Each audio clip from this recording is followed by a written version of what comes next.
The piercing wail of the base alarm shattered the peaceful silence of the Naval Special Warfare Scout sniper range. Tango detected. Building Charlie 7. Immediate counter-sniper required. Audrey Martinez, the petite 5'4" equipment manager, had been organizing rifle scopes when she suddenly froze. 3 SEAL rookies who had just mocked her only minutes before stood nearby.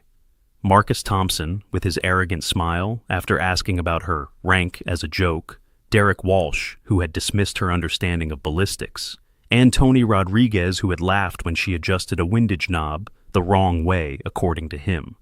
But now, as the base alarm blared and Rangemaster Phillips shouted, "We need immediate response," something in Audrey's eyes changed completely. She was no longer the small, timid woman they had been tormenting. Her movement patterns shifted to tactical precision. Her hands reached for the rifle with muscle memory that couldn't be explained, and when she rolled up her sleeves to achieve proper shooting position, a trident tattoo with crosshairs design became visible on her left forearm. Marcus looked down at her tattoo, then looked again. Derek's mouth fell open. Tony took a step back. They had just recognized an identical marking they had seen on Commander Hayes' arm only yesterday. What they were about to discover would change everything about the person they had just dismissed. 30 minutes earlier, the morning sun cast long shadows across the 1,000-yard precision range at Naval Amphibious Base Coronado. The facility buzzed with its usual rhythm of professional military training, the sound of distant gunfire punctuating conversations between instructors and students. Multiple firing positions stretched from 100 to 1,000 yards, each equipped with advanced ballistic computers and precision equipment that represented millions of dollars in military investment. Marcus Thompson adjusted his new SEAL Team 3 patch with obvious pride as he walked alongside his fellow graduates Derek Walsh and Tony Rodriguez. The 3 men had completed basic underwater demolition SEAL training just 2 weeks prior, their tridents still shining with newness on their dress uniforms. At 24 years old, Marcus carried himself with the confidence of someone who had survived one of the military's most grueling selection processes, his 6'2" frame and broad shoulders advertising the physical prowess that had carried him through Hell Week and beyond. "Can you believe we actually made it through BUD/S?" Derek said, running his hand through his sandy hair. At 23, he was the youngest of the group, but possessed a sharp analytical mind that had excelled during the technical portions of their training. "6 months ago, I wasn't sure I'd survive the first week." Tony laughed, his muscular frame shaking with amusement. The 25-year-old former college football player had been recruited specifically for his physical capabilities, standing 6'1" with the kind of build that intimidated most civilians. "Speak for yourself, Walsh. I knew from day one I was going to earn these fins." The conversation continued as they approached the equipment cage, where a small woman in civilian clothing was methodically organizing rifle scopes and ammunition. Audrey Martinez looked up briefly as they approached, offering a polite nod before returning to her work.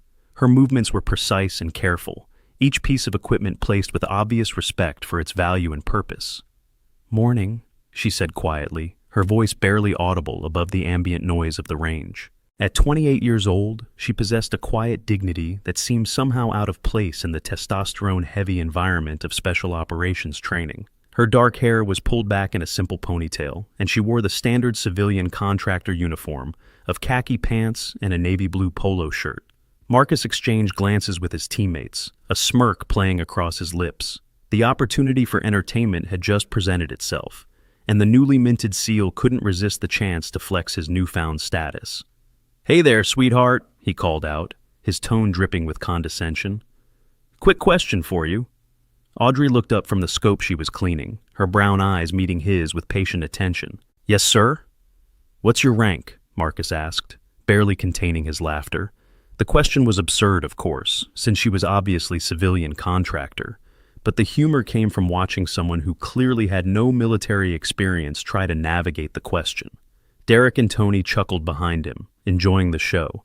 It was harmless fun, really, just a way to pass time while they waited for their scheduled training session to begin. They had earned the right to a little arrogance after surviving the crucible of SEAL selection, hadn't they? "I don't have a rank, sir," Audrey replied evenly. "I'm civilian support staff." "Civilian," Tony repeated, shaking his head with mock disappointment. "Well, that explains a lot." "Explains what?" Audrey asked, though her tone suggested she already knew where this conversation was heading. "Why you were adjusting that scope all wrong," Derek interjected, pointing to the Barrett .50 caliber rifle she had been working on. "You had the windage knob turned completely backwards." Audrey looked down at the weapon, then back at Derek. "The wind is coming from the northwest at approximately 12 miles per hour. At 800 yards, that requires approximately 4 clicks right windage for a 168 grain match round." The three men fell silent for a moment. Derek blinked, clearly not expecting such a technical response from someone he had assumed knew nothing about ballistics. "Lucky guess," Marcus said finally, though his voice carried less certainty than before. "Anyone can memorize numbers from a manual." "Of course, sir," Audrey agreed, returning to her work. Rangemaster Phillips emerged from the control tower, a weathered man in his 50s whose civilian contractor status belied his extensive background as a Marine Scout sniper. He had been running precision shooting courses for military personnel for over a decade, and his reputation for excellence was known throughout the special operations community. "Morning, gentlemen," Phillips called out as he approached. "Ready for some real shooting today?" "Absolutely," Marcus replied, his confidence returning. "We've been looking forward to this all week." Phillips nodded approvingly. "Today we're working on advanced precision techniques, long-range shooting in variable wind conditions, the kind of skills that separate the professionals from the amateurs." He gestured toward the furthest targets. "We'll be working primarily at the 800-yard line, with some shots extending to 1,000 yards for those who demonstrate sufficient competence." "Sounds perfect," Derek said. "We've all qualified expert marksmen during our training." "Bud's marksmanship and real-world precision shooting are two different animals," Phillips cautioned. "Today you'll learn the difference." As the instructor headed back toward the tower to prepare the range, Marcus turned his attention back to Audrey, who was now organizing ammunition according to grain weight and manufacturer specifications. Something about her methodical approach irritated him, though he couldn't quite put his finger on why. "You know," he said, raising his voice to ensure she could hear him clearly, "civilians really shouldn't be handling military weapons without proper supervision." Audrey didn't look up from her work. "I have all the required certifications, sir." "Certifications?" Tony laughed. "What kind of certifications does someone like you need to count bullets and clean scopes?" "Federal firearms license, explosive ordnance handling certification, and advanced ballistics training completion," she replied matter-of-factly. Derek raised an eyebrow. "Advanced ballistics training? Where'd you get that?" For the first time since their conversation began, Audrey hesitated, just for a moment, but long enough for the three men to notice. "Online courses," she said finally. "Online courses," Marcus repeated skeptically. "Right, because that's the same thing as real training." The conversation was interrupted by the arrival of several other personnel preparing for the morning's training session. 2 active-duty SEAL instructors, a Navy corpsman, and 3 additional civilian contractors took their positions around the range. The professional atmosphere that settled over the facility should have prompted the rookies to adjust their behavior, but Marcus was too caught up in his newfound sense of superiority to notice the change. "Tell you what," he said to Audrey, his voice carrying across the suddenly quiet range.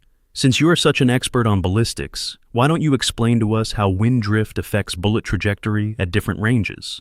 Every conversation on the range stopped. The instructors looked over with expressions that ranged from curiosity to disapproval. This was clearly not appropriate behavior for newly graduated SEAL operatives, but Marcus was too focused on his target to read the room. Audrey set down the ammunition she had been sorting and looked directly at Marcus. When she spoke, her voice carried a quiet authority that hadn't been present before.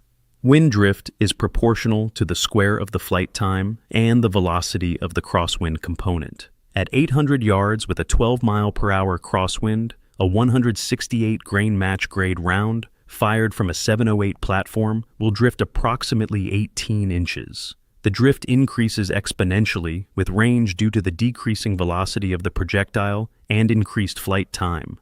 The range fell completely silent. Derek's confident smirk faded as he processed the technical accuracy of her response.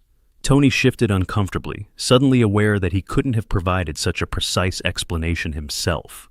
One of the SEAL instructors, a grizzled chief petty officer named Rodriguez, walked over to the group. "Is there a problem here, gentlemen?" "No problem, Chief," Marcus said quickly. "Just having a friendly conversation about ballistics." Chief Rodriguez looked at Audrey, then back at the rookies. Miss Martinez is one of our most experienced civilian contractors. She's been supporting precision shooting operations for longer than you three have been in the Navy combined. I suggest you show her the respect she deserves." "Of course, Chief," Derek said, though his tone carried resentment rather than genuine respect. As Chief Rodriguez walked away, Marcus felt his face burning with embarrassment. Being corrected in front of other personnel was bad enough, but being corrected while defending someone he considered beneath his station was absolutely humiliating. Rather than backing down, however, the embarrassment only fueled his determination to prove his superiority. "All right," he said, his voice tight with barely controlled anger. "If you're such an expert, let's put it to the test." Audrey looked at him with genuine confusion. "I'm sorry?" "Shooting test," Marcus clarified. "You against me. Let's see if all that theoretical knowledge translates to actual performance." The suggestion was so absurd that several personnel stopped what they were doing to stare.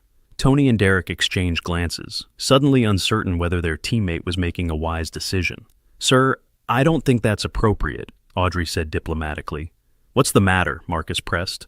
"Afraid to back up all that talk with actual shooting?" Rangemaster Phillips approached the group, having overheard the escalating conversation. "What's going on over here?" "Just discussing a friendly shooting competition," Marcus said, his smile not quite reaching his eyes. Phillips looked at Audrey, who shook her head almost imperceptibly. "I don't think that's necessary." "Come on," Tony said, jumping into the conversation. "It's just for fun. No harm in a little friendly competition." The pressure of multiple sets of eyes focused on her seemed to weigh on Audrey's decision. Finally, after a long moment, she nodded reluctantly. "One shot, 600 yards, cold bore." "Make it 800, Marcus countered. "And 3 shots, not 1. Best group wins." "Marcus," Derek said quietly, "maybe we should stick with 600. 800 is pretty far for someone who has never shot competitively." "I thought she was the expert," Marcus replied loudly. 800 yards shouldn't be a problem for someone with advanced ballistics training." Audrey looked at the distant target, then at the faces surrounding her. Every person on the range was now paying attention to the unfolding drama, and backing down would only reinforce whatever assumptions they had about her capabilities. 800 yards, she agreed. 3 shots, 5 minutes to prepare. Phillips shook his head but began setting up the competition. "This is against my better judgment, but if both parties agree, we'll make it official. Standard military qualification scoring. Best average group measurement wins." As word spread around the range, more personnel gathered to watch the unusual competition.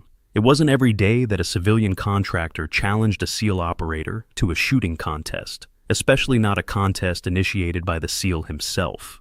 Marcus began his preparation with obvious confidence, selecting a Remington 700 rifle, chambered in .308 Winchester. He spent several minutes adjusting the scope and checking the bore sight, making a show of his technical knowledge for the benefit of the gathered crowd.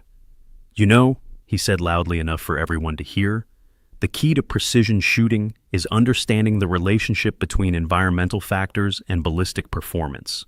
Most civilians don't realize how complex the calculations actually are." Derek and Tony nodded approvingly, feeding off their teammates' confidence. They had all qualified as expert marksmen during their training, and Marcus had actually been one of the top performers in their class. Facing off against a civilian contractor should have been a foregone conclusion. Audrey's preparation was markedly different. She selected a similar rifle with quiet efficiency, but her movements lacked the theatrical quality that characterized Marcus's setup. Instead, she simply verified the scope mounting, checked the ammunition, and spent a full minute studying the wind flags positioned at various ranges down the course. "Taking your time," Marcus observed. "Smart. You'll want to be as prepared as possible." "Yes, sir," Audrey replied without looking at him. Phillips called the competitors to the line. "Gentlemen and lady, this will be a 3-shot group competition at 800 yards. Shooters will have unlimited time for their first shot, then 30 seconds between subsequent shots. Miss Martinez will shoot first, followed by Petty Officer Thompson."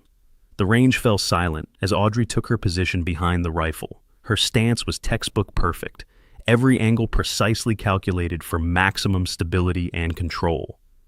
She spent nearly a full minute acquiring her sight picture, making minor adjustments to her position and breathing pattern. When the shot broke, the rifle recoiled smoothly against her shoulder, and she worked the bolt with fluid precision that spoke of extensive practice.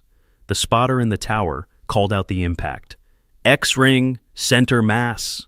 A murmur went through the gathered crowd.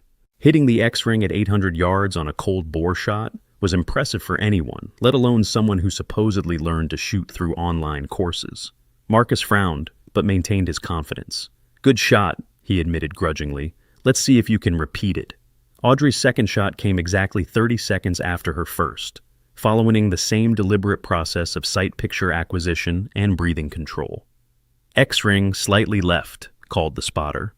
By the time her third shot impacted within inches of the first two, creating a group that could be covered by a silver dollar, the crowd had grown noticeably quieter. Even Derek and Tony were beginning to look concerned about their teammates' chances. Marcus approached the firing line with significantly more tension in his movements. The casual confidence that had characterized his earlier behavior was replaced by the focused intensity of someone who suddenly realized the stakes had changed dramatically. His first shot was technically sound, impacting well within the scoring rings, but noticeably wider than Audrey's opening round. 9-ring, right edge, called the spotter. Still warming up, Marcus muttered, working his bolt with perhaps more force than necessary. His second shot improved marginally, hitting closer to center, but still failing to match the precision of his opponent's performance. The third shot, fired under the pressure of knowing he was already behind, pulled slightly left and confirmed what everyone watching had already concluded. Winner, Miss Martinez, Phillips announced. Final group measurement, 1.7 inches. Outstanding shooting. The applause that followed was respectful but subdued. Everyone present understood they had just witnessed something unusual, though none of them could quite articulate what that something was.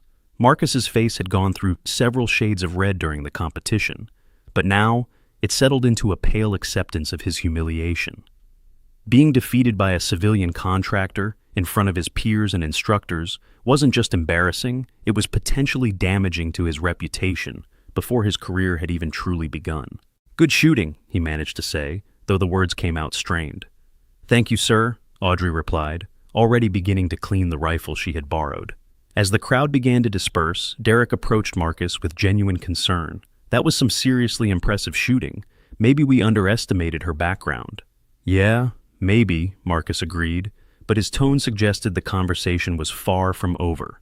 If you're curious about Audrey's true identity after seeing that mysterious tattoo, please like this video and subscribe to our channel to discover more mysteries about hidden identities. Hit the thanks button to support us. Tony watched Audrey return the rifle to its storage position with the same methodical care she had shown throughout the morning. Something about her movements continued to bother him, though he couldn't quite identify what it was. Where exactly did you serve? He asked suddenly.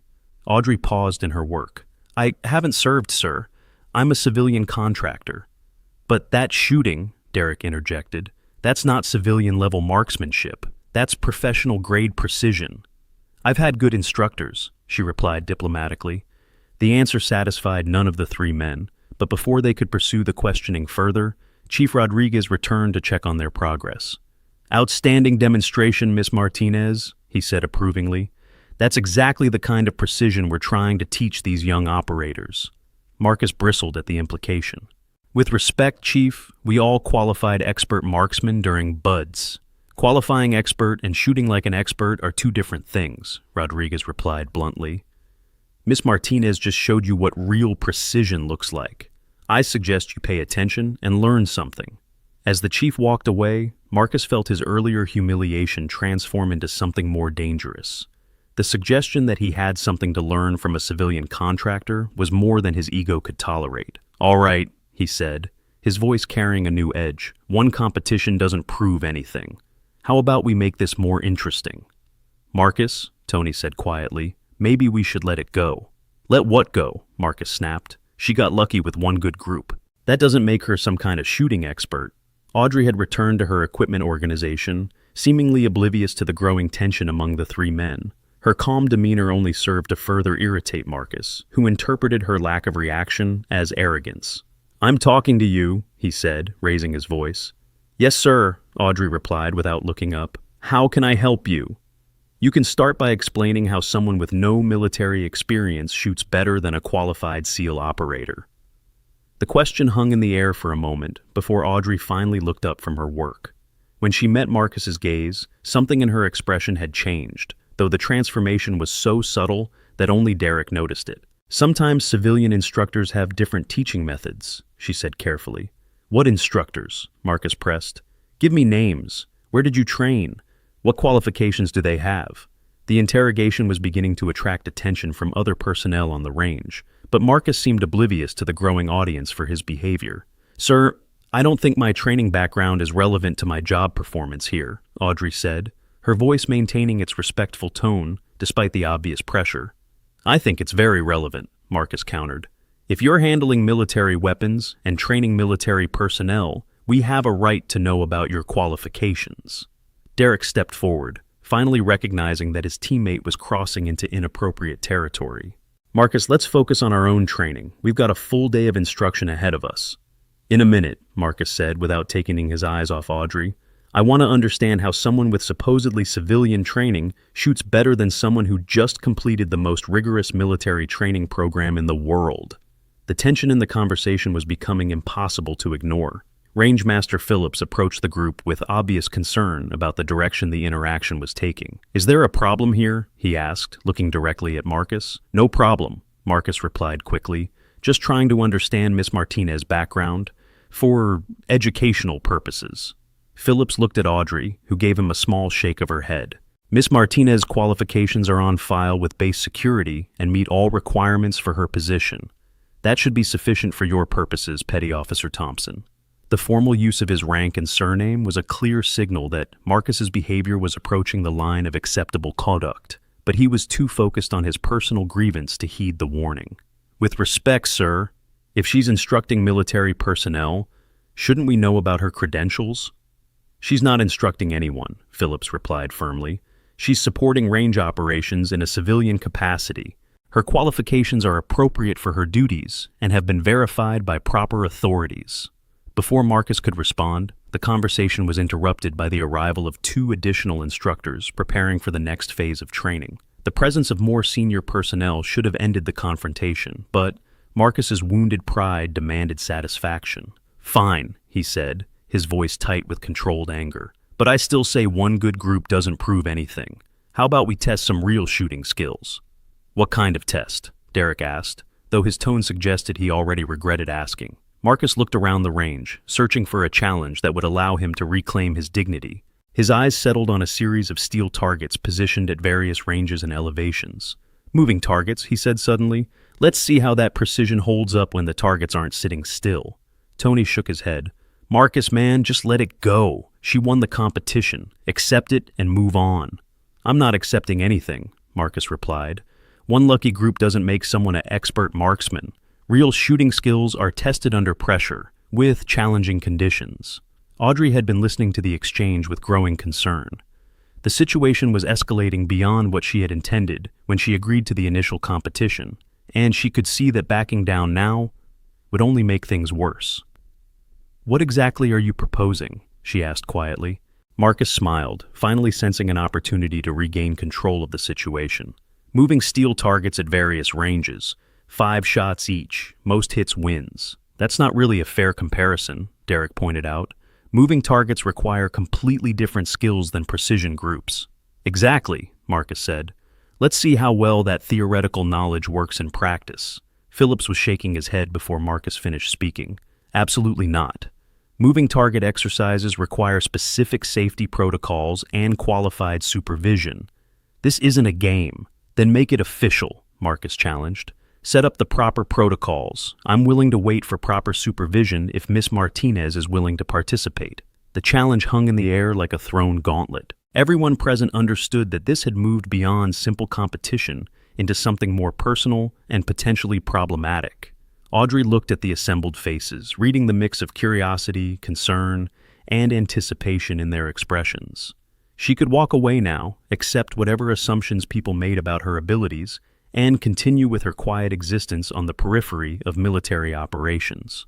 Or she could accept the challenge and risk exposing capabilities that she had spent months trying to keep hidden. Set up the course, she said finally. The words seemed to surprise even her, but once spoken, they couldn't be taken back. Phillips looked at her with obvious concern, but began making preparations for the requested exercise. This is a mistake, he muttered as he walked toward the control tower. Within 30 minutes, the range had been reconfigured for moving target engagement. Steel silhouettes would travel across predetermined paths at distances ranging from 300 to 700 yards, presenting targets of opportunity for approximately 8 seconds each. A crowd had gathered to watch the second competition, including several instructors who had heard about the morning's earlier contest.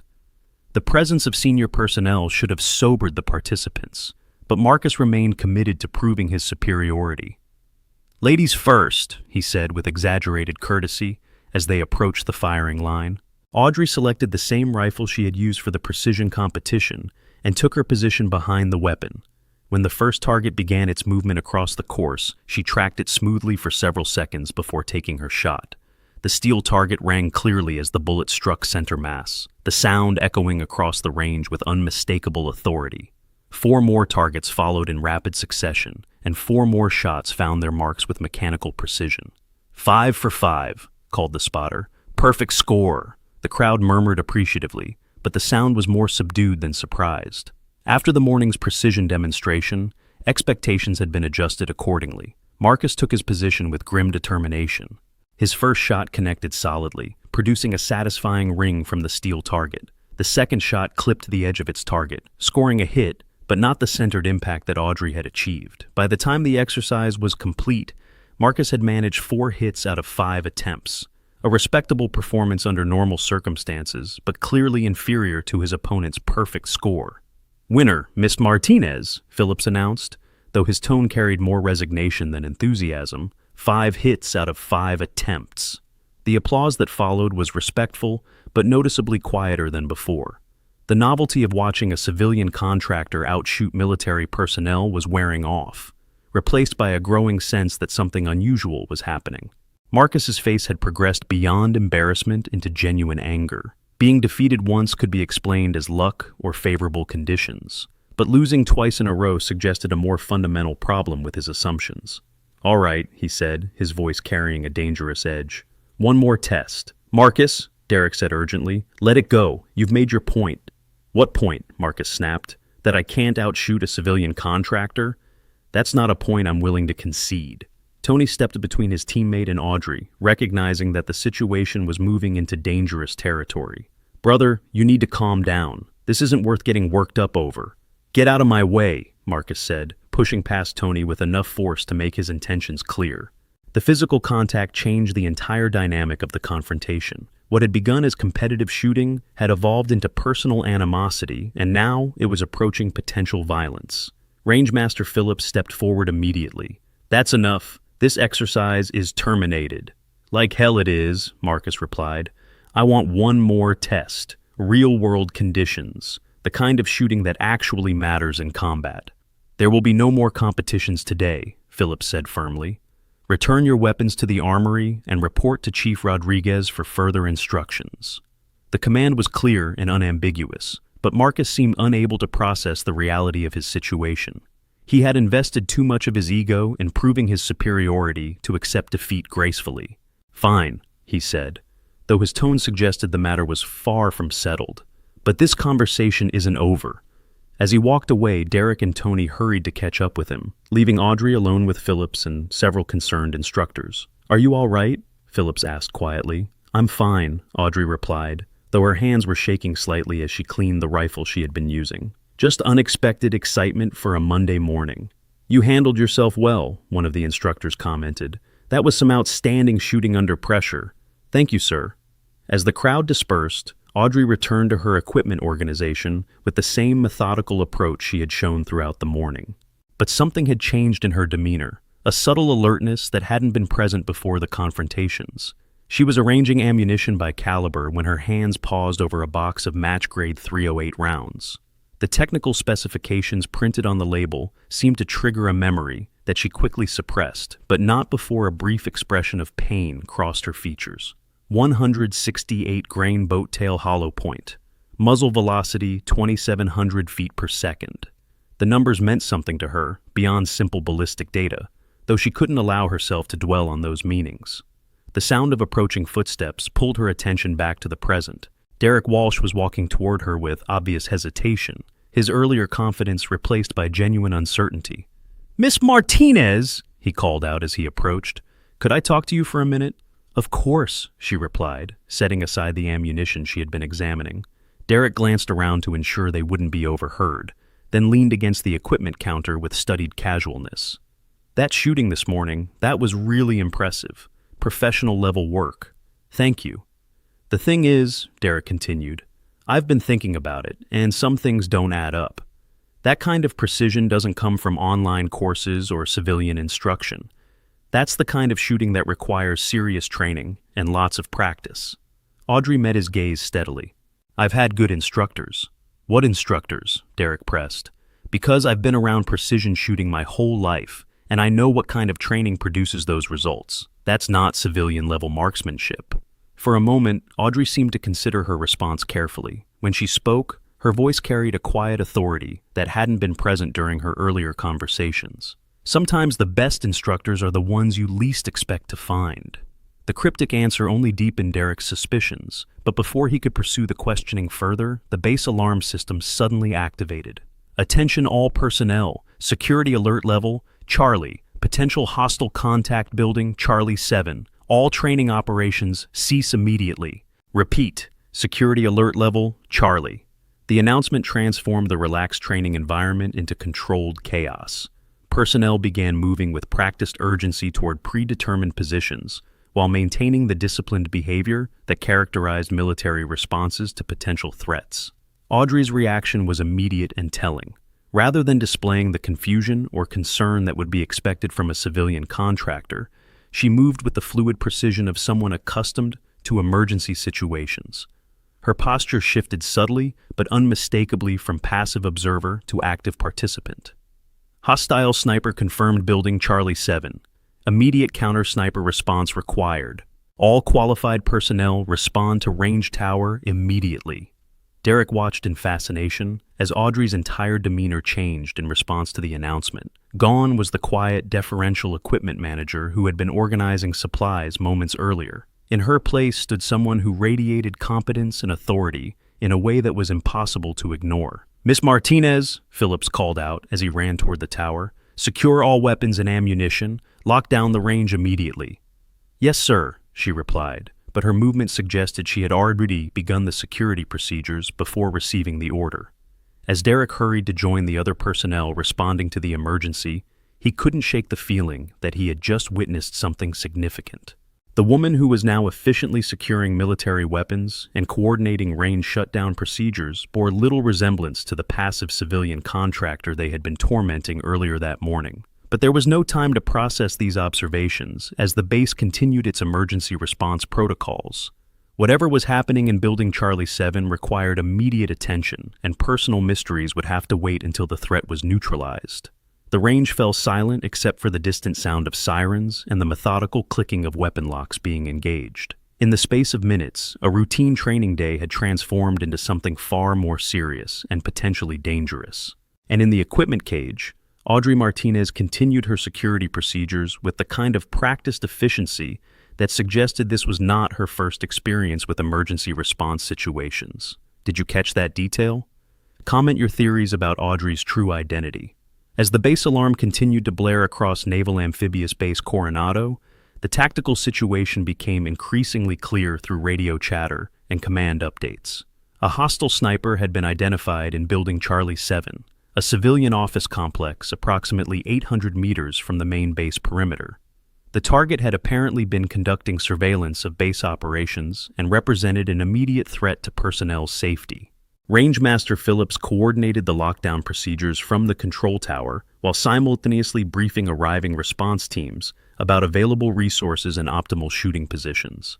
The scout sniper range offered elevated firing positions with clear lines of sight to the target building, making it an ideal location for counter-sniper operations. "We need qualified marksmen in position immediately," Chief Rodriguez announced it as he arrived with a team of 6 SEAL operators. "Target is confirmed hostile and represents immediate danger to base security." Marcus Thompson had returned to the range area, despite his earlier dismissal, drawn by the excitement of a real-world tactical situation. His anger from the morning's shooting competitions was temporarily forgotten in the face of potential combat operations. "Chief, request permission to join the response team," he said, stepping forward with obvious eagerness.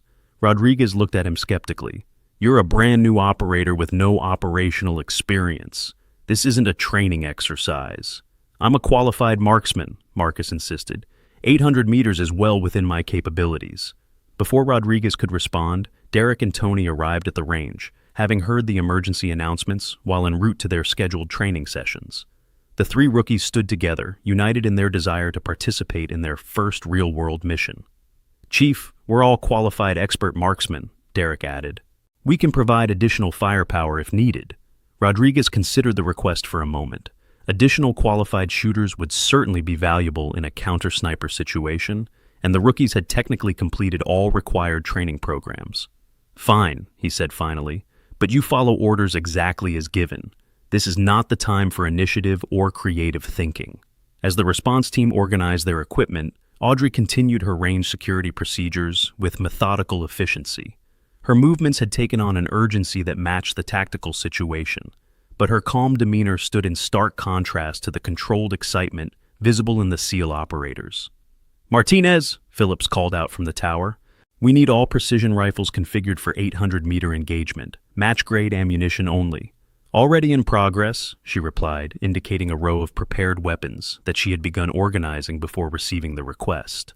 Marcus paused in his equipment selection to watch her work. Despite everything that had happened during the morning, he couldn't help but be impressed by her efficiency and obvious familiarity with the weapon systems. "You've done this before," he observed. "Emergency procedures are part of my job responsibilities," she replied without looking up from the rifle she was configuring. "Not the emergency procedures," Marcus clarified, "the weapon configuration. You're setting up these rifles like someone with operational experience." For just a moment, Audrey's hands paused in their work. When she looked up at Marcus, something in her expression had changed in a way that he couldn't quite identify. "I've had good training," she said simply. Before Marcus could pursue the conversation further, Chief Rodriguez called for final equipment checks and movement to shooting positions. The tactical situation was developing rapidly, and there was no time for extended discussions about civilian contractor qualifications. "All shooters to the 800-yard line," Rodriguez commanded. "Target building is clearly marked. We have visual confirmation of hostile movement in third-floor windows." The response team moved into position with practiced efficiency, each shooter selecting optimal firing positions based on wind conditions and target geometry. Marcus, Derek, and Tony took positions alongside the experienced operators, their excitement barely contained as they prepared for their first combat engagement. Audrey remained at the equipment station, continuing to organize ammunition and maintain situational awareness of the developing tactical situation. Her position provided a clear view of all shooting lanes and allowed her to monitor the radio communications between the response team and base command. "Target acquired," reported the lead sniper, a veteran operator with multiple combat deployments. "Third floor, northwest window, adult male with scoped rifle. Engagement authorized," came the response from base command. "Neutralize the threat." The shot, when it came, was perfectly executed. 800 meters through a window opening, with wind compensation and precise elevation adjustment. The hostile sniper was eliminated with a single round, confirming the exceptional skill level of Naval Special Warfare marksmen. "Target neutralized," the lead sniper reported. "Threat eliminated." The successful engagement brought cheers from the assembled personnel, but Chief Rodriguez quickly restored order as base security teams moved to secure the target building and confirm the elimination of all threats. "Outstanding work," he announced to the response team. "Professional execution under pressure. Exactly what we train for." As the tactical situation wound down and normal operations began to resume, Marcus found himself reflecting on the morning's events. The contrast between training exercises and real-world operations had been dramatic, and he realized that his earlier confidence might have been misplaced. "That was incredible," Derek said as they began cleaning their weapons. "Real-world precision shooting under tactical conditions." "Yeah," Tony agreed. "Makes this morning's competition seem pretty trivial in comparison." Marcus nodded, though his thoughts were elsewhere. Throughout the emergency response, he had found himself watching Audrey Martinez with growing curiosity. Her behavior during the tactical situation had been completely different from her earlier demeanor, and he couldn't shake the feeling that there was more to her story than simple civilian contractor duties. "Martinez," he called out as she continued her equipment organization, That was some pretty smooth work during the emergency. You handled the weapon configurations like a pro."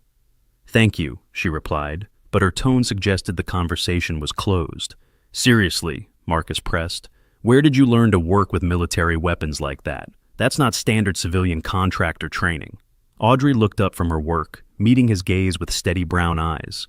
For a moment, he thought she might actually answer his question honestly. Then the moment passed, and she returned to her quiet, professional demeanor.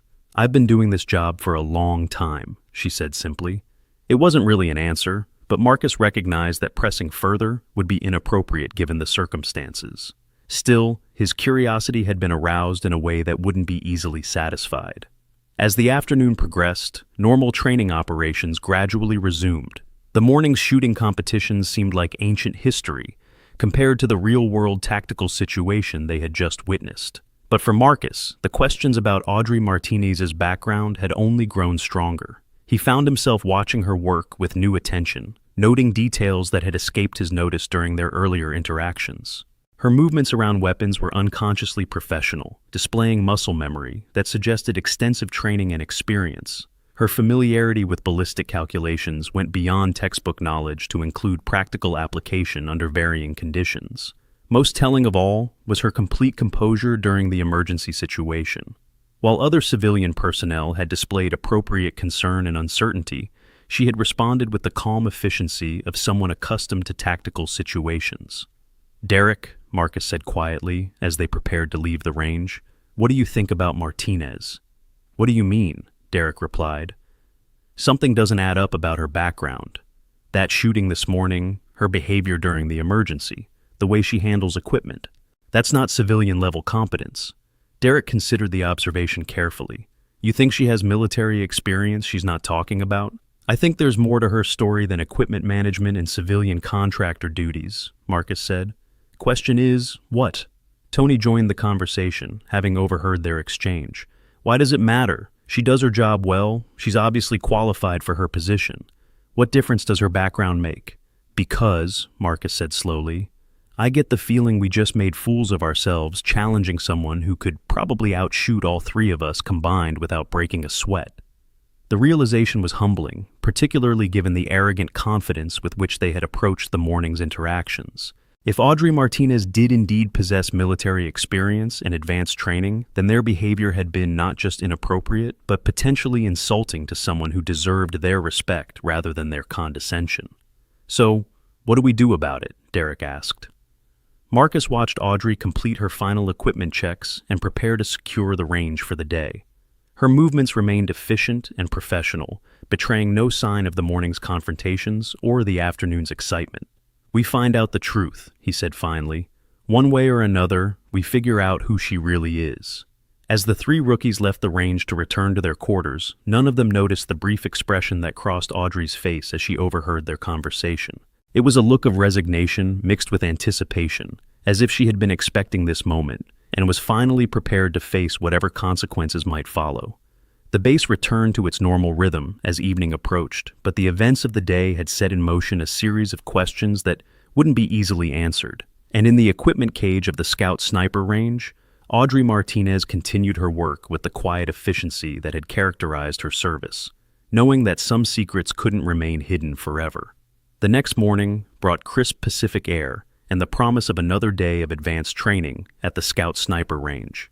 Marcus Thompson arrived early, his curiosity about Audrey Martinez having festered overnight into genuine obsession. He found her already at work, organizing equipment with the same methodical precision she had displayed throughout the previous day. "Morning, Miss Martinez," he said with studied politeness. "Good morning, sir," she replied without looking up from the rifle scope she was inspecting. Marcus took a different approach than his previous confrontational tactics. "I wanted to apologize for yesterday. My behavior was inappropriate, and you didn't deserve that kind of treatment."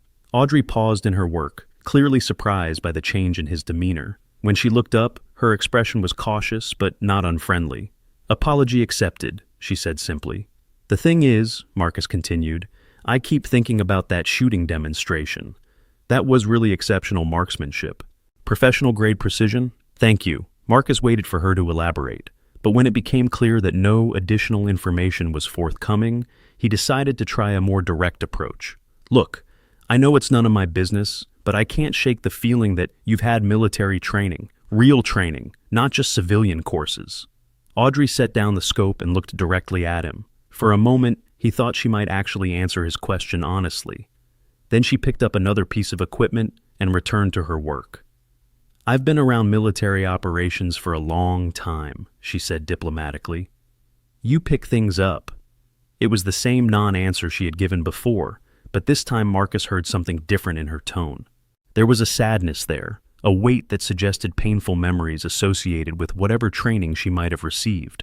Before he could pursue the conversation further, Derek and Tony arrived for the day's scheduled training session. Their presence shifted the dynamic of the interaction, and Audrey seemed to retreat back into her professional persona. "Morning, everyone," Derek said cheerfully. "Ready for another day of advanced marksmanship training?" "Absolutely," Marcus replied, though his attention remained focused on Audrey. Rangemaster Phillips emerged from the control tower with the day's training schedule, a comprehensive program designed to test multiple aspects of precision shooting under varying conditions. "Today we're working on advanced techniques," he announced to the assembled personnel, "long-range precision, moving targets, and environmental challenges, real-world applications of the skills you've been developing." The training program was indeed challenging, requiring shooters to engage targets at ranges extending to 1,000 yards, while compensating for variable wind conditions and changing light. It was exactly the kind of advanced instruction that the rookies needed to develop from basic competency to operational effectiveness.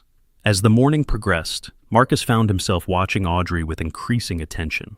Her support duties required her to move between different shooting positions, and he began to notice subtle details about her behavior that reinforced his suspicions about her background. Her awareness of her surroundings was constant and automatic, the kind of tactical consciousness that came from extensive training and experience in potentially dangerous situations. When she moved between positions, she automatically checked her flanks and maintained situational awareness in a way that was completely unconscious but thoroughly professional. More telling still was her reaction to weapon malfunctions and technical problems. When one of the rifles experienced a feeding issue during a drill, she diagnosed and corrected the problem with mechanical precision that spoke of extensive familiarity with the weapon system. "Martinez," Phillips called out during a brief training break, "could you help demonstrate the proper technique for scope adjustment under field conditions?" "Of course," she replied, approaching the designated rifle with confident efficiency. What followed was a masterclass in precision shooting preparation. Audrey's explanation of environmental factors, ballistic calculations, and mechanical adjustments was technically perfect and practically focused. More importantly, her demonstration of proper technique was flawless. These is displaying muscle memory that couldn't be faked or learned through casual instruction. "Outstanding demonstration," Phillips commented when she finished. "That's exactly the kind of attention to detail that separates professionals from amateurs." Marcus exchanged glances with Derek and Tony, seeing his own suspicions reflected in their expressions. The technical competence they had just witnessed went far beyond anything that could be explained by civilian contractor training or casual familiarity with military operations. As the training session continued, the three rookies found themselves paying more attention to Audrey than to their own instruction. Every aspect of her behavior suggested military experience, from her unconscious maintenance of tactical awareness to her obvious familiarity with advanced weapons systems. "This is driving me crazy," Derek muttered during a brief equipment break. "She handles herself like someone with operational experience, but there's no record of her military service in any of the databases I can access." "Maybe her records are classified," Tony suggested. "Special operations personnel sometimes have restricted files." Marcus considered the possibility. "If that's true, then we've been treating someone with potentially significant operational experience like a civilian contractor. That's not just embarrassing, it's potentially insulting to someone who might deserve a lot more respect than we've been showing." The conversation was interrupted by the arrival of Commander Hayes, a senior SEAL officer who served as the commanding officer for Team 3 operations. His presence immediately elevated the professional atmosphere of the training session, and all personnel shifted to more formal behavior patterns. "Good morning, gentlemen," Hayes said as he approached the group. "How's the advanced training progressing?" "Very well, sir," Phillips replied. "The students are making excellent progress with long-range precision techniques." Hayes nodded approvingly. Then his attention was caught by something happening near the equipment station. Audrey was in the process of configuring a rifle for the afternoon's training session, and her movements had apparently attracted the commander's attention. "Excuse me for a moment," Hayes said, walking toward the equipment area with obvious purpose. Marcus watched with intense curiosity as Hayes approached Audrey.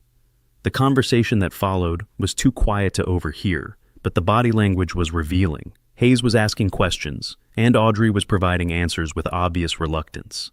After several minutes, Hayes returned to the training group with a thoughtful expression that suggested the conversation had been more significant than casual professional interaction. "Carry on with the training," he told Phillips. "I'll be observing for the remainder of the session." The presence of a senior commander added weight to the afternoon's activities, but Marcus found himself more interested in Hayes's obvious interest in Audrey Martinez. Whatever conversation had just taken place seemed to have confirmed something for the commander, though the nature of that confirmation remained unclear. As the training session concluded for the day, Marcus made a decision that would prove to have significant consequences. Rather than continuing to speculate about Audrey's background, he would find a way to get definitive answers about her true identity and experience. The opportunity came sooner than expected. As personnel began securing equipment and preparing to leave the range, Commander Hayes approached Audrey for a second conversation. This time, Marcus positioned himself where he could observe the interaction more closely. What he saw convinced him that his suspicions had been correct all along. Hayes wasn't speaking to Audrey like a senior officer addressing civilian support staff. He was speaking to her like an equal, with the kind of professional respect that was reserved for fellow military personnel. More significantly, when Hayes briefly pushed up his sleeve to check his watch, Marcus caught a glimpse of a distinctive tattoo on the commander's left forearm. It was a stylized trident design with crosshairs, clearly military in nature, and obviously significant given its placement and artistic quality. The tattoo was still on Marcus's mind as he prepared to leave the range. It represented something important, though he couldn't yet determine what that something might be. What he did know was that Commander Hayes possessed military markings that suggested special operations experience, and his obvious interest in Audrey Martinez was more than casual professional concern. As he walked toward the parking area, Marcus made a mental note to research the significance of the tattoo design he had observed.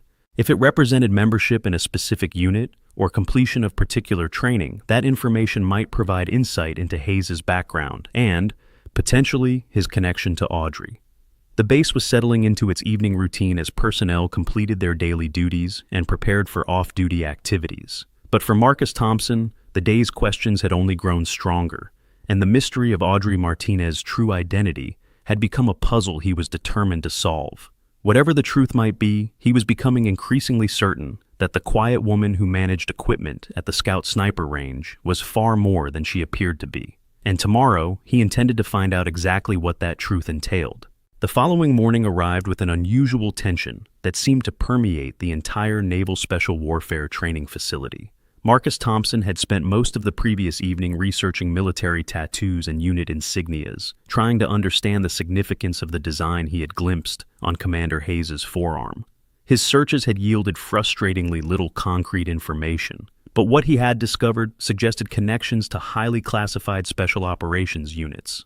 Derek Walsh joined Marcus for an early breakfast at the base dining facility, his own curiosity about Audrey Martinez having grown considerably over the past 48 hours. The two men had agreed to approach their investigation more systematically, gathering information through careful observation rather than direct confrontation. "Any luck with the tattoo research?" Derek asked, as they settled into a corner table with their meals. "Some," Marcus replied, keeping his voice low to avoid being overheard. "The trident design with crosshairs appears to be associated with specific SEAL units, but most of the detailed information is classified above my clearance level. What about Martinez's background check? Did you find anything in the personnel databases?" Marcus shook his head. "Her file shows standard civilian contractor information, previous employment with defense contractors, required security clearances, basic personal information, nothing that would explain the kind of shooting skills we witnessed." Derek stirred his coffee thoughtfully. "What if her real background is classified? Special operations personnel sometimes have cover identities for security purposes."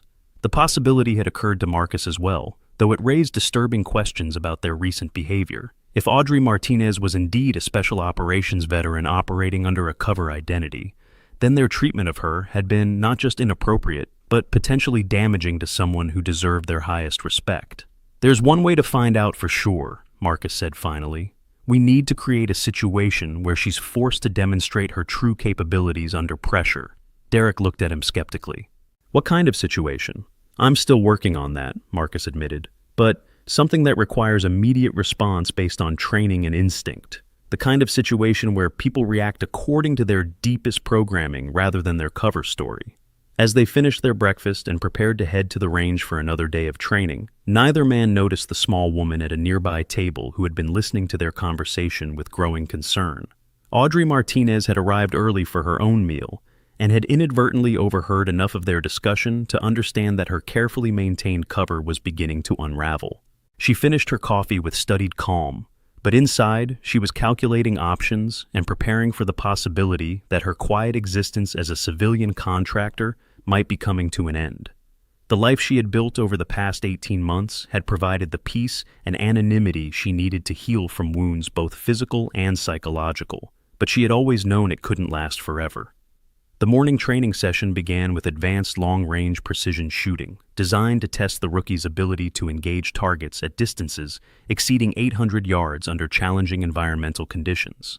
The Pacific wind had picked up during the night, creating variable crosswind conditions that would test both technical knowledge and practical shooting skills. Marcus and Derek positioned themselves where they could observe Audrey's work, while maintaining focus on their own training requirements. What they witnessed over the next 2 hours only deepened their conviction that she possessed far more experience than her official background suggested. Her movements around the range displayed tactical awareness that was both unconscious and complete.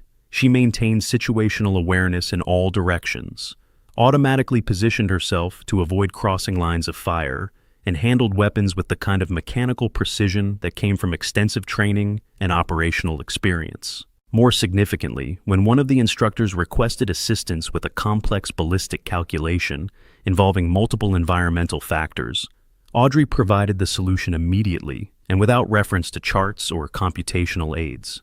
Her mental calculation of wind drift, bullet drop, and sight corrections was not only accurate, but demonstrated understanding of advanced concepts that weren't typically covered in civilian shooting courses. "That's not textbook knowledge," Derek muttered to Marcus during a brief equipment break. "That's operational experience applied in real time." Tony Rodriguez had joined their investigation, his own suspicions aroused by Audrey's behavior during the previous day's emergency response. The three rookies found themselves united in their determination to uncover the truth about her background, though they remained uncertain about how to proceed. "We need to be careful," Tony warned. "If she is operating under a cover identity, there are probably serious reasons for the deception. Exposing her could have consequences we don't understand." Marcus nodded, acknowledging the validity of the concern. "But we also can't pretend we don't see what's right in front of us. Her behavior is completely inconsistent with civilian contractor status." The conversation was interrupted by the arrival of Chief Rodriguez, who announced a modification to the day's training schedule. "Change of plans, gentlemen. We're adding an exercise in rapid target engagement under simulated combat conditions, real-world application of the precision skills you've been developing." The new exercise required shooters to engage multiple targets at varying ranges within compressed time limits, simulating the kind of pressure and decision-making that characterized actual combat operations. It was exactly the kind of training that would reveal an individual's true level of preparation and experience. As the exercise began, Marcus found himself watching Audrey with intense concentration. Her official duties required her to support the training operation by managing equipment and maintaining range safety, but her positioning and movement patterns suggested someone accustomed to tactical environments. When the first series of targets appeared, the participating shooters engaged with varying degrees of success. The exercise was challenging even for experienced operators, requiring rapid target identification, precise shot placement, and smooth transition between multiple engagement positions. Marcus performed adequately, hitting 6 out of 8 targets within the prescribed time limit. Derek managed 7 hits, while Tony achieved 5 successful engagements. Their performance was respectable for newly graduated SEAL operators, but clearly demonstrated the gap between basic qualification and operational proficiency. "Decent shooting," Chief Rodriguez commented when the exercise concluded, "but you need to work on target prioritization and transition speed." In real-world situations, hesitation gets people killed. As the instructors discussed performance improvement strategies with the participating shooters, Marcus noticed that Audrey had moved to a position near the 800-yard firing line. She was ostensibly checking equipment security, but her positioning provided a clear view of all targets used in the exercise. On impulse, Marcus approached her with what he hoped appeared to be casual curiosity. "Interesting exercise," he commented. "Pretty challenging even for qualified operators." "Yes, sir," Audrey replied without looking away from the equipment she was inspecting. "I noticed you were watching pretty intently," Marcus continued. "Could you have done better than we did?" For just a moment, Audrey's hands paused in their work. When she looked up at Marcus, something in her expression had changed in a way that made him suddenly uncertain about the wisdom of his question. "I'm sure you all performed very well," she said diplomatically. "That's not what I asked," Marcus pressed, his curiosity overriding his caution. "Could you have done better?" The question hung in the air between them, loaded with implications that both participants understood. Marcus was essentially challenging her to break character, while Audrey was being forced to choose between maintaining her cover and acknowledging capabilities that would expose her true background. Before either could respond, the base alarm system activated with the kind of urgency that immediately commanded everyone's attention. "Attention all personnel. Security alert level Alpha. Hostile sniper confirmed building. Charlie 7. Repeat. Hostile sniper confirmed. All training operations cease immediately. Immediate counter-sniper response required." The announcement transformed the training environment into controlled chaos as personnel responded to the highest-level security alert. Unlike the previous day's drill, this was clearly a real-world threat requiring immediate tactical response. Audrey's reaction was instantaneous and revealing. Rather than displaying the confusion or concern that would be expected from civilian support staff, she moved with fluid precision toward the weapons storage area, her demeanor shifting from passive observer to active participant in a way that was impossible to miss. "Hostile confirmed third floor northwest window. Range 800 meters. Immediate engagement authorized." Chief Rodriguez arrived at the range with a full tactical response team, but the urgency of the situation was evident in his rapid coordination of available resources. "We need qualified marksmen in position immediately. Target represents immediate threat to base personnel." Marcus, Derek, and Tony moved to join the response team, but Rodriguez waved them back. "This isn't training, gentlemen. We need experienced operators only." The dismissal stung, but Marcus understood the reasoning. Real-world tactical situations weren't opportunities for on-the-job training, and the lives of base personnel potentially hung in the balance. As the qualified response team organized their equipment, Marcus noticed that Audrey had continued moving with obvious purpose toward the precision rifle storage area. Her movements displayed the kind of tactical urgency that suggested someone accustomed to emergency response situations. "Martinez," Rangemaster Phillips called out. "Secure all training weapons and establish range safety protocols." "Already in progress," she replied, but her actions suggested she was preparing for something beyond simple range security.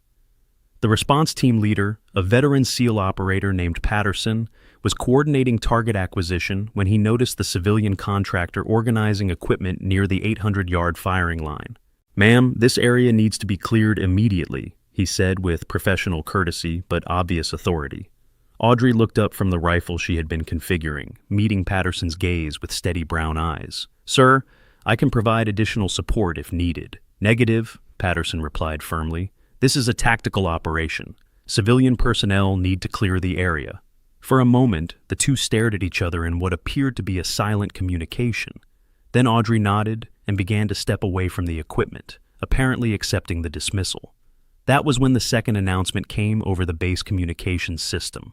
"Multiple hostiles confirmed. Repeat, multiple hostiles. Sniper team, Charlie 7 plus additional contacts building Delta 9.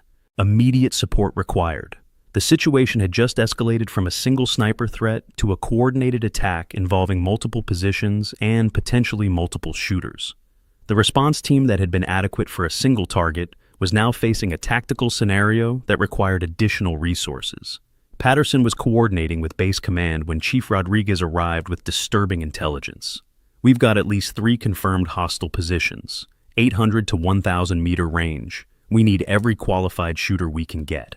"How many operators do we have available?" Patterson asked. 4 confirmed, 2 more en route. But the multiple target situation means we need simultaneous engagement to prevent mutual support between hostile positions. It was at that moment that Audrey Martinez made the decision that would change everything. Rather than clearing the area as instructed, she had remained near the equipment storage, and now she stepped forward with obvious resolve. "Sir, I can provide additional precision shooting support if authorized." Patterson looked at her skeptically. "Ma'am, this is a combat operation. We need qualified military marksmen." "I understand, sir," Audrey replied, her voice carrying a quiet authority that hadn't been present during her previous interactions. "But you need additional shooters, and I am qualified." The conversation was taking place within earshot of the 3 rookies, who watched with intense fascination as the situation developed. Marcus found himself holding his breath, sensing that they were about to witness something significant. Chief Rodriguez intervened before Patterson could dismiss her offer. "What qualifications? Advanced precision marksmanship, combat operations experience, clearance for tactical engagement," Audrey replied without hesitation. The answer was clearly not what Rodriguez had expected from civilian support staff. His expression shifted from dismissive to curious as he processed the implications of her response. "What's your background?" he asked directly. For a long moment, Audrey seemed to consider her options. The emergency situation was developing rapidly, and lives potentially hung in the balance. Finally, she appeared to reach a decision that she couldn't avoid. "I can explain later," she said simply. "Right now, you need another shooter." Rodriguez looked at Patterson, who was coordinating target assignments with the available response team. The tactical situation was challenging enough with qualified operators, but the addition of an unknown civilian contractor introduced variables that were difficult to calculate. "Can you make the shots?" Rodriguez asked bluntly. "Yes, sir." The confidence in her voice was absolute, displaying none of the uncertainty that would be expected from someone without operational experience. Rodriguez studied her for another moment, then made a decision based on tactical necessity rather than protocol. "Take position 3, he said, pointing toward the 800-yard firing line. "Target building Delta 9, second floor east window. You'll be supporting Patterson's team with simultaneous engagement." Audrey moved immediately toward the designated position, selecting equipment with practiced efficiency that further confirmed Marcus's suspicions about her true background. Her selection of rifle, scope, and ammunition was methodical and professional, displaying familiarity with advanced weapon systems that went far beyond civilian training. As she settled into her shooting position, Audrey's entire demeanor underwent a transformation that was visible to everyone present. Gone was the quiet, deferential equipment manager who had been organizing supplies. In her place was someone who radiated competence and authority in a way that commanded immediate respect. The process of establishing her shooting position revealed the first concrete evidence of her true identity. The precision shooting stance required her to roll up her sleeves for optimal arm stability, and as she did so, a distinctive tattoo became visible on her left forearm. Marcus saw it first, a stylized trident design with crosshairs that was clearly military in nature and immediately familiar. It was identical to the tattoo he had glimpsed on Commander Hayes' arm, down to the specific artistic details and placement. "Holy cow," Derek breathed, having noticed the marking at the same moment. Tony stepped forward involuntarily, his eyes fixed on the tattoo that clearly represented something significant and previously hidden about Audrey's background. The 3 rookies stood frozen, finally understanding that their suspicions had been correct, but realizing that the truth was far more significant than they had imagined. The woman they had been mocking and challenging was displaying military markings that suggested special operations experience at the highest levels. But there was no time to process this revelation as the tactical situation continued to develop. Audrey had completed her shooting position setup and was acquiring her target through the precision scope, her movements displaying mechanical efficiency that spoke of extensive operational experience.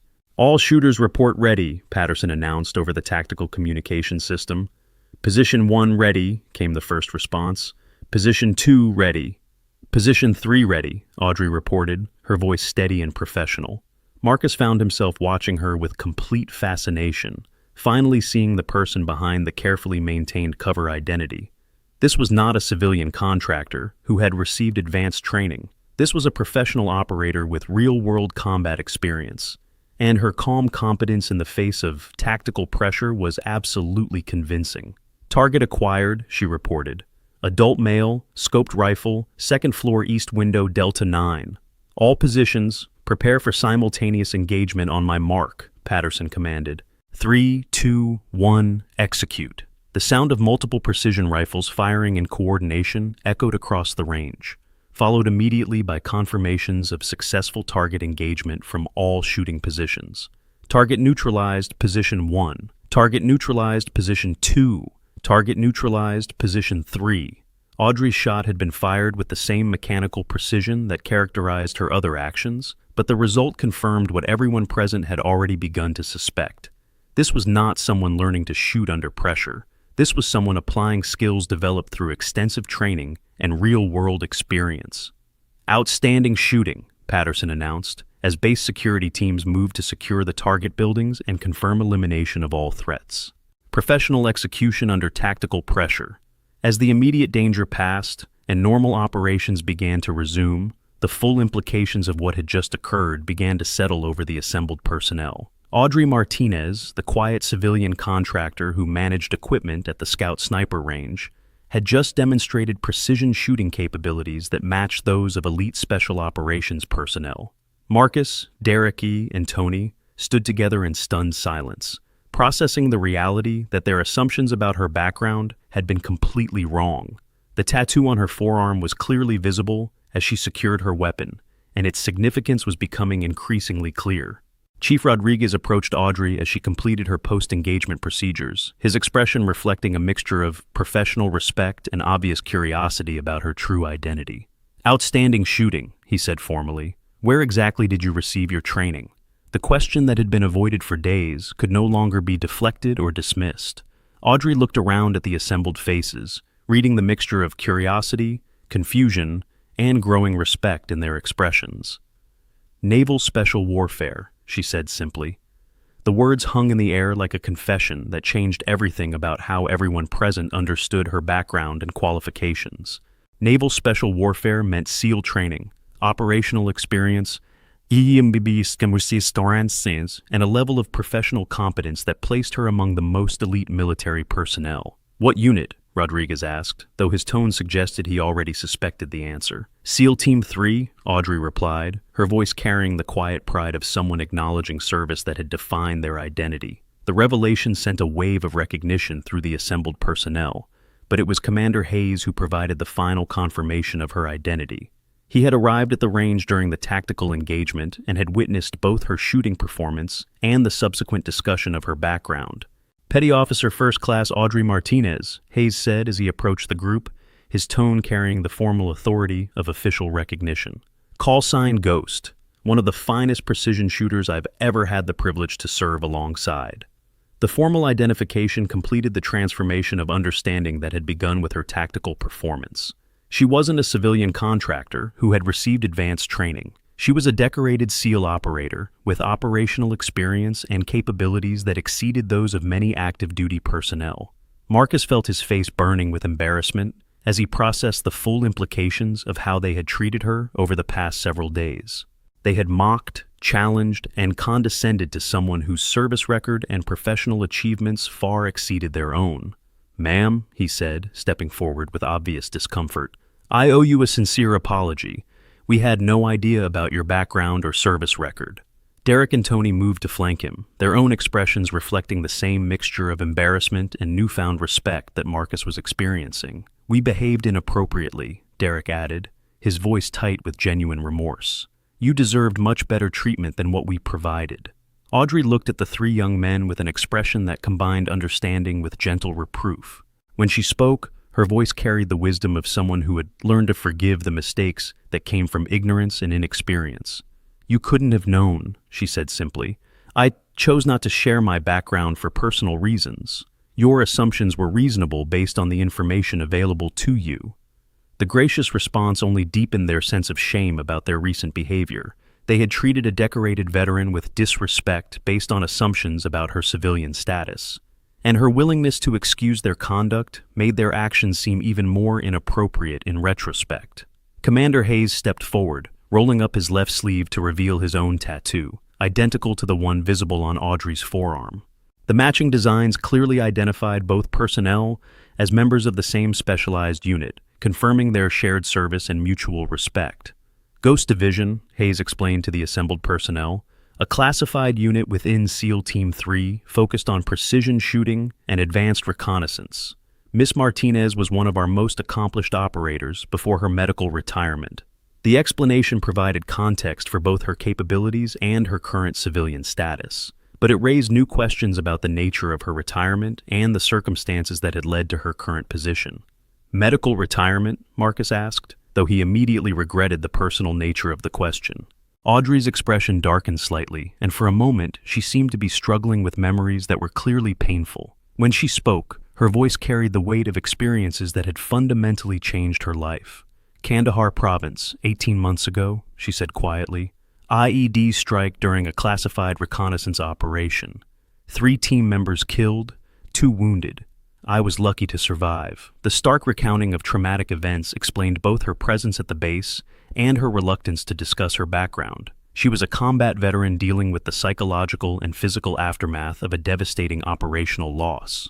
I'm sorry, Derek said, his voice reflecting genuine sympathy for what she had endured. It's part of the job, Audrey replied, though her tone suggested the emotional processing was ongoing. I chose to stay connected to the community through civilian contractor work. It helps maintain connections while providing the distance I needed to heal. The personal revelation added depth to their understanding of her situation and motivations. She wasn't hiding her background out of shame or deception. She was protecting herself from painful memories while maintaining connections to the military community that remained important to her identity. Rangemaster Phillips approached the group, having completed the post-incident reporting required by base security protocols. Miss Martinez, I've filed the appropriate documentation regarding your support during today's emergency. Your assistance was invaluable and will be formally recognized. Thank you, sir, Audrey replied, but it was just doing what needed to be done. The modest response was characteristic of someone who viewed exceptional performance as simply meeting professional standards, but everyone present understood that her contribution had been far more significant than routine duty performance. As the immediate aftermath of the tactical situation was processed and documented, attention began to focus on the implications for ongoing relationships and future operations. The revelation of Audrey's true background had fundamentally changed how everyone present understood her role and capabilities. The question now, Chief Rodriguez said, is whether you are interested in returning to active operations. Your skills are clearly intact, and we could use someone with your experience and capabilities. Audrey considered the offer carefully, weighing personal healing needs against professional obligations and the satisfaction that came from meaningful service. I appreciate the offer, she said finally, but I'm not ready to return to full operational status. The civilian contractor position provides what I need right now. Hayes nodded understandingly. The offer remains open whenever you feel ready. In the meantime, I'd like to discuss the possibility of expanding your current duties to include advanced instruction for precision shooting programs. The suggestion clearly appealed to Audrey, providing a way to contribute her expertise while maintaining the boundaries necessary for continued healing. It also offered the 3 rookies an opportunity to learn from someone whose experience far exceeded their current level of development. I'd be interested in discussing that possibility, Audrey replied. As the formal aspects of the situation were resolved, Marcus found himself facing a personal reckoning with his own behavior and attitudes. The revelation of Audrey's background had exposed not just his ignorance, but his willingness to make assumptions and act on prejudices that had led to inappropriate treatment of someone who deserved his highest respect. Ma'am, he said, approaching Audrey with obvious humility, I need to apologize more formally for my behavior over the past several days. My treatment of you was inexcusable, and I'm deeply sorry for any disrespect I showed. Derek and Tony moved to join him, their own expressions reflecting similar feelings of remorse and determination to make amends for their recent conduct. We all behaved poorly, Derek added. We made assumptions based on incomplete information and treated you in ways that were completely inappropriate. Our conduct was unprofessional and disrespectful, Tony concluded. You have our sincere apologies and our commitment to do better in the future. The 3 men stood together, united in their acknowledgement of wrongdoing and their determination to repair whatever damage their behavior might have caused. Their formal apology was clearly heartfelt and reflected genuine remorse rather than simple embarrassment at being caught in inappropriate conduct. Audrey looked at them with an expression that combined forgiveness with gentle instruction about the lessons they needed to learn from the experience. "Your apology is accepted," she said graciously. "But I want you to remember this lesson. Never assume you understand someone's background or capabilities based on appearances or initial impressions. The military teaches us to respect others until they prove themselves unworthy of that respect. Start with respect and let people earn your disdain, rather than the other way around." The wisdom in her response was clearly the result of extensive experience with leadership and personnel development. She was using their mistakes as teaching opportunities rather than occasions for punishment or humiliation. "Yes, ma'am," the three replied in unison, their voices carrying the tone of students acknowledging important instruction from a qualified teacher. Marcus stepped forward, his voice carrying newfound respect and military bearing. "Ma'am, permission to render proper honors." Without waiting for a response, all three rookies moved as one. They snapped to rigid attention simultaneously, their heels clicking together in perfect unison across the concrete range floor. Their spines straightened, shoulders squared, and chins lifted with textbook military precision. Their right hands shot up in crisp salutes, fingers extended and joined, thumbs along the seams, held at the precise angle drilled into them through countless hours of training. "Ma'am, we are deeply sorry for our disrespectful conduct, ma'am," they declared in synchronized voices that echoed across the scout sniper range, their words carrying the weight of genuine military protocol and heartfelt remorse. Audrey stood motionless for a moment, processing the formal military courtesy being rendered to her. Then, with the same precision that had characterized her shooting, she returned their salute with textbook form. "Salute acknowledged. Apology accepted, gentlemen," she replied with quiet authority. "You may carry on."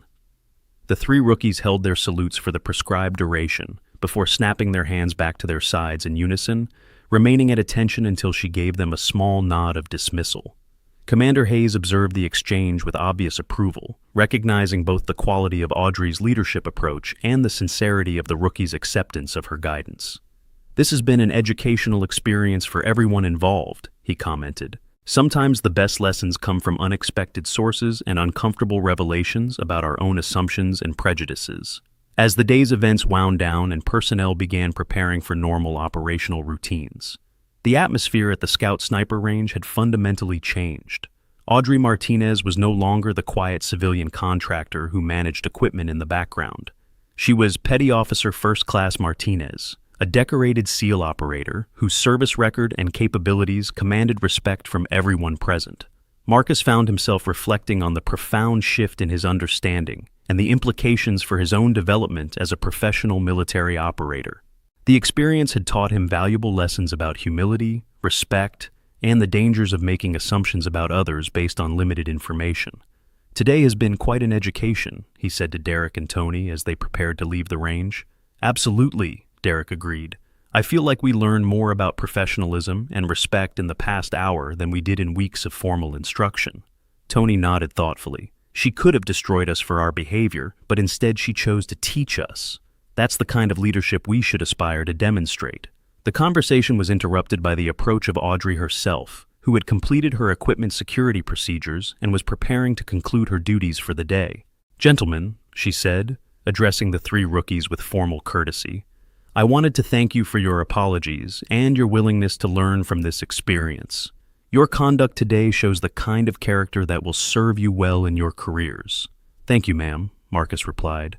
"We appreciate your patience with our ignorance and your willingness to help us become better operators." "That's what we do for each other," Audrey said simply. "We help each other become better than we were yesterday." As she walked away, the three men stood in respectful silence, processing the full impact of what they had learned and experienced. Their understanding of professionalism, respect, and military service had been fundamentally transformed by their encounter with someone whose quiet competence and gracious leadership provided a model worth emulating. The base returned to its normal evening routine as personnel completed their duties and prepared for off-duty activities. But the events of the day had created lasting changes in relationships, and understanding that would influence future interactions and professional development. Marcus Thompson walked toward his quarters with a renewed sense of purpose and commitment to the values that Audrey Martinez had demonstrated through both her service record and her personal conduct. The experience had been humbling, educational, and ultimately inspiring in ways that would shape his development as both a military operator and a person worthy of the uniform he wore. The story might have ended there, with lessons learned and relationships restored to appropriate professional foundations. But as Audrey Martinez completed her final equipment checks and prepared to secure the range for the night, her cell phone rang with the distinctive tone that she had assigned to calls from numbers she didn't recognize, but that carried classified communication protocols. "This is Martinez," she answered, her voice automatically shifting to the formal tone she reserved for official communications. "Ghost, this is Phoenix," came the response, using operational call signs that confirmed both the military nature of the call and its classified status. "We need to talk." Audrey felt her pulse quicken as she recognized the voice of her former commanding officer, a man who wouldn't be calling unless the situation involved matters of national security and immediate importance. "I understand," she replied. "What's the situation?" "Priority Alpha mission developing. Your specific skill set required. Can you be available for immediate consultation?" Priority Alpha represented the highest level of operational importance, reserved for missions involving direct threats to national security or American personnel in immediate danger. It wasn't a classification used lightly or for routine operations. When and where?" Audrey asked, her mind automatically shifting into operational mode despite her civilian contractor status. "Transport will arrive at your location in 60 minutes. Pack for extended deployment. This is voluntary but urgent." The call ended without additional explanation, leaving Audrey standing alone on the now quiet range with a decision that would determine the next phase of her life and career. She could maintain her civilian contractor status and continue the healing process she had been pursuing, or she could return to active operations in service of her country and her fellow service members. As she walked toward her quarters to prepare for whatever was coming, Audrey reflected on the day's events and their significance for her personal journey. The revelation of her identity had been forced by circumstances, but it had also reconnected her with aspects of herself that civilian life couldn't fully satisfy. The three rookies who had challenged her assumptions about respect and professionalism had inadvertently helped her recognize that she was ready to re-engage with the military community in ways that went beyond simple contractor support. Their apologies and genuine remorse had reminded her of the positive aspects of military service, and the satisfaction that came from helping others become better than they were. 60 minutes later, as she watched the unmarked helicopter settle onto the designated landing zone, Audrey Martinez knew that her quiet existence as a civilian contractor was ending. Whatever mission awaited her would require the full application of skills and experience that she had spent months trying to leave behind. But as she climbed aboard the aircraft and felt the familiar sensation of operational deployment, she realized that she was ready to answer the call once again. The healing process had been necessary and beneficial, but her country needed her skills, and she was prepared to serve.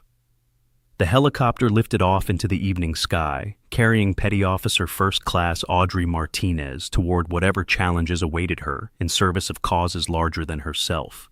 Behind her, the Scout Sniper Range settled into peaceful silence, forever changed by the events that had revealed the true identity of the woman who had quietly served there. Marcus Thompson stood at his barracks window, watching the aircraft disappear into the distance, and understanding that he had witnessed something significant and inspiring. The woman who had taught him valuable lessons about respect, humility, and professional conduct was returning to the kind of service that defined true military excellence. Advanced sniper training programs offer comprehensive courses covering ballistics, wind reading, and tactical shooting. Professional military education platforms provide certified instruction from former special operations instructors, available for both law enforcement and civilian precision shooters seeking to develop expert-level marksmanship skills. In the months that followed, the story of the civilian contractor who had revealed herself to be a decorated SEAL operator became part of the unofficial history of the Naval Special Warfare Training Command. It served as a reminder to all personnel about the importance of treating others with respect, avoiding assumptions based on appearances, and recognizing that true professionalism was demonstrated through character rather than rank or position. Next week's story features a female Marine pilot who was underestimated until enemy fighters appeared on radar. The three rookies who had learned such valuable lessons from their encounter with Audrey Martinez went on to distinguished careers in special operations, always carrying with them the memory of the woman who had taught them that strength often comes in quiet packages and that respect must be earned through character rather than demanded through position.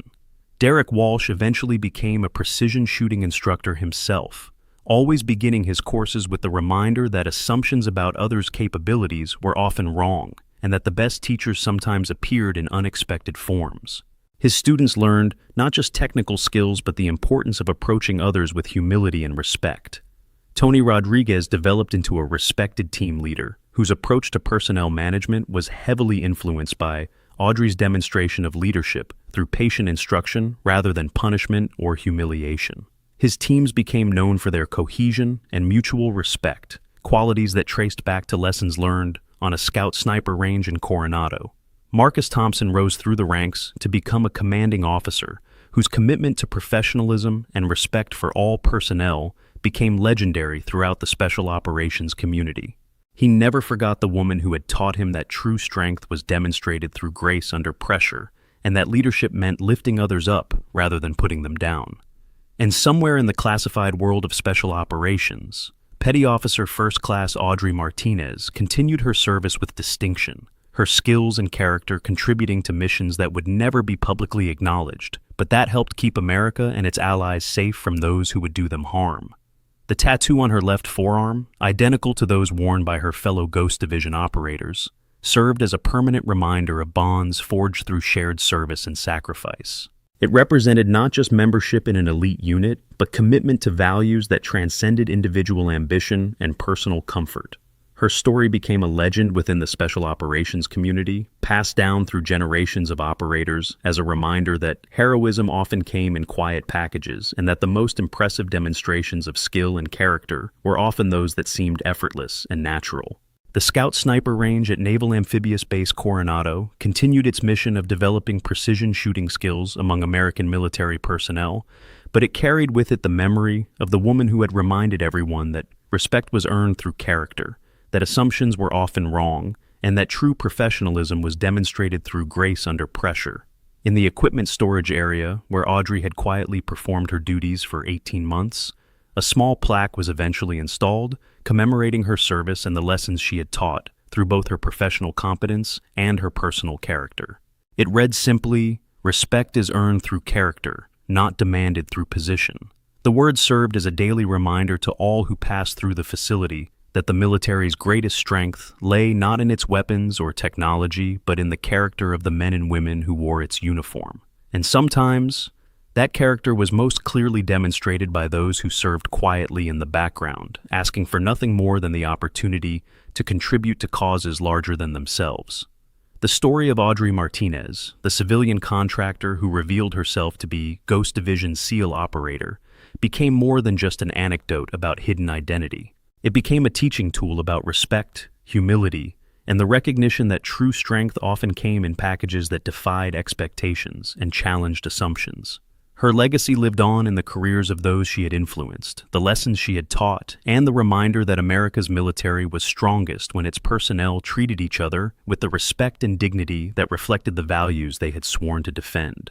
Some legends never truly retire. They simply change the venue where they serve, continuing to make a difference in ways that honor both their training and their character. Audrey Martinez embodied that tradition, serving with distinction regardless of whether her contributions were recognized or acknowledged, because true professionals served not for recognition, but for the satisfaction of contributing to something greater than themselves. The helicopter had carried her toward new missions and challenges, but her influence remained behind in the changed perspectives and improved character of those she had encountered. That influence would ripple forward through their careers and their own leadership, multiplying the positive impact of one woman's commitment to excellence and service. In the end, the most important battles were often won not through displays of superior firepower, but through demonstrations of superior character. Audrey Martinez had won such a battle without firing a shot, through patience, grace, and the quiet strength that came from knowing who she was and what she represented. Her victory wasn't measured in destroyed targets or tactical objectives achieved, but in the fundamental transformation of understanding that had occurred in those who witnessed her conduct under pressure. The battle she had fought and won was one that took place in the hearts and minds of young service members who had entered the encounter with preconceptions and left it with wisdom.